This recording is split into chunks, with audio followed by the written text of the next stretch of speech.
Why haven't you shown up? It's because all you're doing is magnifying the problem in front of you. You're magnifying the devil over God.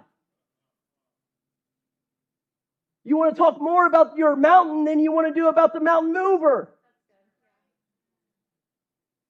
You want to talk more about the giant than actually slaying the giant. And then you wonder why your marriage is falling apart because all you're doing is talking destruction and death over your marriage and then talking instead of talking by faith and what you see in your spirit, in the imagination. And you're seeing that marriage being put back together and restoring. And you see it growing and you see it blossoming and you see you and your wife getting along and having the best years of your life yet. You don't see it. You see it in your spirit, but you're declaring something different. And then wondering where God's at in the middle of your marriage. If you're not confessing and declaring things over your marriage and in your marriage, then God's not the center of your marriage. I'm telling you, that just came out of my spirit. Because I never thought of that before.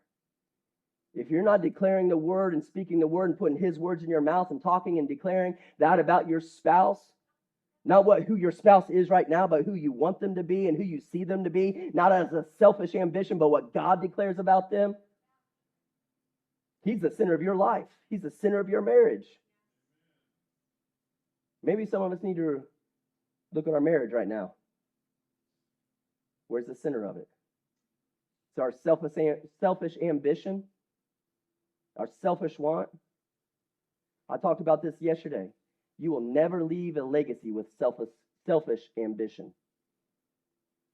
At our men's gathering, you'll never leave a legacy that you're intended to leave by having a selfish ambition. You're supposed to leave it all for the next generation. Leave the knowledge, leave the wisdom, leave the instruction that you gained, leave everything, leave the revelation that you've received. You need to die this life empty because you left it all for the next generation. They're building off of the foundation that you laid. They're living off the shoulders that where you're at right now. I'm living off my father's shoulders. If I started where he was at, then he did me no service.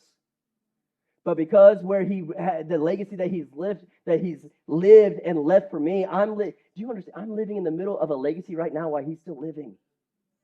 And I'm standing on his shoulders in this moment. I didn't have to start where he was at. I got to start where he was from at that moment and go on from there.